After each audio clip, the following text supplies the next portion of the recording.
آج میں اس ہستی کے ساتھ ملنے کے لیے جا رہا ہوں کہ جن کے ساتھ ملنے کے لیے بہت سے لوگوں کی تمنا ہے۔ بڑے کہتے ہیں کہ اگر کسی برے بندے کی نظر لگ جائے تو بیڑا غرق ہو جاتا ہے، اور اگر کسی اللہ والے کی نظر پڑ جائے تو بیڑا پار ہو جاتا ہے۔ میں بھی اسی نیت کے تحت اللہ کے ایک نیک بندے کے ساتھ ملنے کے لیے جا رہا ہوں۔ وہ ہستی ایسی ہستی ہے کہ جن کی بات منہ سے نکلتی ہے اور دل پہ جا لگتی ہے، ان کی زبان میں تاثیر ہے اور میں ان سے بہت محبت کرتا ہوں الحب للہ کے تحت۔ آپ کے لیے سرپرائز ہے اس وجہ سے۔ سب سے پہلے میں اپنے کزن کو اس کے گھر سے اٹھاؤں گا۔ یہ کیسے ہو سکتا ہے کہ میں برکتیں حاصل کروں اور وہ نہ حاصل کرے؟ ماشاءاللہ ہمارے کزن، ہمارے دوست تشریف لا چکے ہیں۔ یہ ہیں ہمارے کزن محمد حارث، جو ہمارے چھوٹے بھائیوں کی طرح ہیں۔ ہم نے اپنے سفر کا آغاز اللہ رسول کے ذکر سے کر دیا۔ سب سے پہلے ہم چیمبر آف کامرس میں آئے کیونکہ اس شخصیت کا پہلا سیشن یہاں پر تھا۔ ہم نے اندر کا رخ کیا اور گیٹ پر ہمارے استقبال کے لیے محمد علی اتاری صاحب موجود تھے، جنہوں نے ہمیں اچھے انداز سے ویلکم کیا۔ ہم نے سنت کے مطابق سلام کیا اور معانقہ کیا، یعنی گلے ملے۔ یہ وہ ادارہ ہے کہ جو تاجروں اور صنعت کاروں کے مسائل حکومت تک پہنچاتا ہے۔ ہماری ملاقات یہاں انجینئر حسیب صاحب سے ہوتی ہے، جو ایک پیارے سے آرکیٹیکچر ہیں، اور ان کے ساتھ عدنان بھائی جو ہمارے ساتھ بڑی محبت فرماتے ہیں۔ میری ملاقات عماد بھائی سے ہوتی ہے، جو دعوت اسلامی کی IT ڈپارٹمنٹ کے چمکتے ستارے ہیں۔ پھر میں نے ظہر کی نماز چیمبر آف کامرس کے آفس میں ادا کی۔ جس پیاری سی ہستی کا انتظار تھا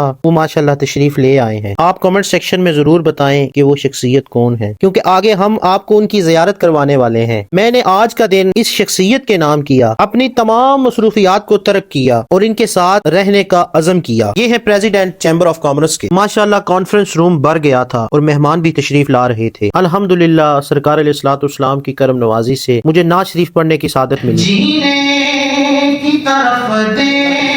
الحمدللہ میں نے سرکار علیہ الصلوۃ والسلام کی ثناءخوانی کی۔ اس پیاری سی شخصیت کے بارے میں ایک پیارا سا جملہ کمنٹ سیکشن میں ضرور لکھیں۔ یہ ہے وہ شخصیت کے جن کے ساتھ میری ملاقات ہوئی۔ میری خوشی کا کوئی عالم نہیں تھا۔ آپ کو بتاتے ہیں کہ ہم نے پورا دن ان کے ساتھ کیسے سپینڈ کیا، کیا کچھ سیکھا۔ آپ اس ویڈیو کو آخر تک دیکھیں، آپ کو بھی طریقہ بتاتے ہیں کہ ایسے نیک بندوں کے ساتھ کیسے رہا جاتا ہے، کیسے ان لوگوں کی برکات و فیوز کو حاصل کیا جا سکتا ہے۔ ان کا نام حاجی عبدالحبیب ہے۔ آپ نے بہت پیارا سا بیان کیا اور بیان کے بعد بڑی خوبصورت سی دعا کی۔ اللہ پاک نے یہ سعادت نصیب فرمائی، ہم نے ان کی دعا کے ساتھ آمین کہا۔ بے شک یہ وہی لوگ ہیں کہ جن کے بارے میں اللہ پاک فرماتے ہیں کہ اللہ کے نیک بندوں کو نہ کوئی غم ہوگا نہ کوئی خوف ہوگا۔ الحمدللہ میں نے رسائل تقسیم کیے جو احباب تشریف لائے ہوئے تھے، کیونکہ یہ کام ایک صدقہ جاریہ تھا۔ جتنی دیر یہ احباب اس کو پڑھتے رہیں گے مجھے ثواب ملتا رہے گا۔ میں نے اپنے دوست احباب کو بھی یہ تقسیم کیے۔ الحمدللہ جو رسائل تقسیم کیے تھے وہ یہ تھے: نماز کا طریقہ اور تربیت اولاد۔ یہ حاج صاحب کی سوشل میڈیا کی ٹیم ہے، حاج صاحب کے پیارے پیارے بیانات کو کیمرے میں قید کرتے ہیں۔ اب یہ ٹیم ہماری کسٹڈی میں آ گئی تھی۔ اگلی منزل مقصود تک پہنچانا ہمارے ذمے میں تھا۔ اب ہم نیکسٹ لوکیشن پر جا رہے ہیں جہاں پر حاجی عبدالحبیب صاحب کا بیان تھا، جو ہمارے شہر میرپور آزاد کشمیر سے آدھے گھنٹے کی مسافت پر تھا۔ دراصل ہمارا سفر کھڑی شریف کی طرف، جہاں پر حضرت میاں محمد بخش علیہ رحمہ جو سیف الملوک کے مصنف تھے، یہ ماشاءاللہ کراچی سے تشریف لائے ہیں اور یہ ان کا ساز و سامان ہے۔ ماشاءاللہ وقت کی بہت قلت تھی، ہم نے کھانا نہیں کھایا تھا۔ پھر ان کو میں نے کھڑی شریف کے مشہور پکوڑے کھلانے کا فیصلہ کیا۔ ماشاءاللہ گرما گرم پکوڑے، بھائی نے جو پکوڑے تیار کیے تھے ہم نے سارے پکوڑے ان سے لے لیے۔ یہ نصیب کی بات ہے، ہمارا نصیب ان کے ہاں تھا۔ کراچی سے آئے ہوئے ہمارے مہمانوں نے یہ پکوڑے بہت پسند کیے۔ ہمیں افسوس تھا کہ ہم ان کی خدمت صحیح انداز سے نہیں کر پائے، کیونکہ ان کے پاس وقت کی بہت قلت تھی۔ ہم ان کا ساتھ کبھی نہیں بھولیں گے اور ہمیں لگتا ہے یہ ہمارے پکوڑوں کو ہمیشہ یاد رکھیں گے۔ ہم نے پکوڑے تو کھا لیے، اب ہم جا رہے تھے نیکسٹ لوکیشن پر جہاں پر حاجی عبدالحبیب صاحب کا بیان تھا۔ ماشاءاللہ ہمارے کزن حارث بھائی بھی بڑا انجوائے کر رہے تھے۔ لے جی ہم پہنچ گئے ہیں کھڑی شریف فیضان مدینہ میں، جس کا آج افتتاح تھا۔ یہ ہے ماشاءاللہ فیضان مدینہ کھڑی شریف۔ یہ بڑا خوبصورت انداز سے بنایا گیا، اللہ پاک اسے آباد کرنے کی توفیق عطا فرمائے۔ حاجی صاحب کی آمد سے پہلے نعتخوانی کا سلسلہ جاری و ساری تھا۔ میں اور اسید بھائی کیمرے کی کوئی سیٹنگ کر رہے تھے۔ یہ تمام احباب حاجی صاحب کے انتظار میں بیٹھے تھے اور حاجی صاحب بھی کچھ دیر بعد پہنچنے والے تھے۔ سوشل میڈیا ٹیم نے اپنی ہر چیز کو تیار رکھا تھا، کیونکہ حاجی صاحب کا پروگرام لائیو کیا جاتا ہے۔ لائیو ٹرانسمیشن والے بھی ماشاءاللہ بیٹھے ہوئے ہیں۔ یہاں پر مجھے میرے پیارے دوست محمد ادیب اتاری صاحب مل گئے، جو پہلی صف میں بیٹھے ہوئے تھے، اور میں نے بھی پہلے جا کر پہلی صف میں بیٹھنے کا ارادہ کیا تاکہ حاجی صاحب کے قریب ترین بیٹھ سکوں۔ انتظار کی گھڑیاں ختم، حاجی عبدالحبیب صاحب کھڑی شریف فیضان مدینہ میں تشریف لا چکے ہیں، اور ہم سب بے صبری سے ان کے ملفوظات کا انتظار کر رہے تھے کہ یہ ہمیں واعظ فرمائیں گے اور ہم ان کے بیان کو سنیں۔ میں حاجی صاحب کے بالکل قریب بیٹھا ہوا تھا اور حاجی صاحب کو دیکھی جا رہا تھا اور دل ہی دل میں یہ کہہ رہا تھا کہ حاجی صاحب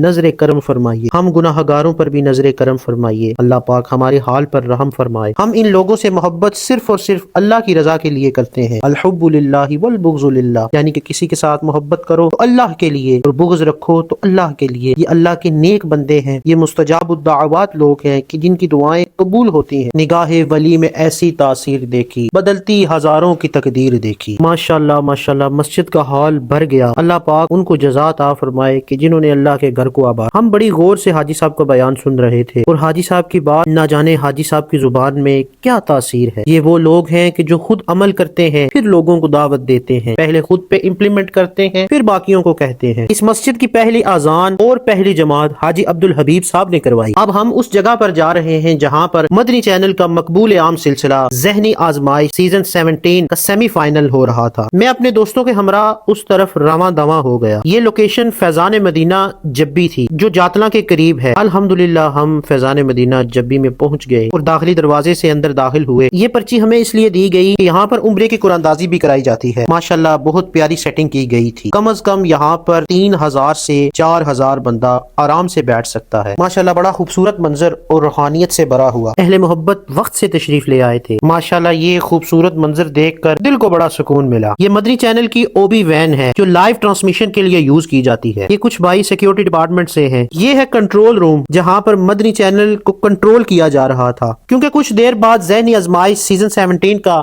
سیمی فائنل شروع ہونے والا تھا۔ آپ مدنی چینل کو تو دیکھتے ہیں، لیکن یہ مدنی چینل کے پیچھے ہے کہ مدنی چینل آپ کو کیسے دکھایا جا رہا ہے، کتنی محنت کے بعد آپ مدنی چینل کو دیکھتے ہیں۔ اللہ پاک مدنی چینل کو شاد و آباد رکھے۔ ابھی آپ کو دکھاتے ہیں کہ یہ پروگرام کیسے شروع ہوتا ہے۔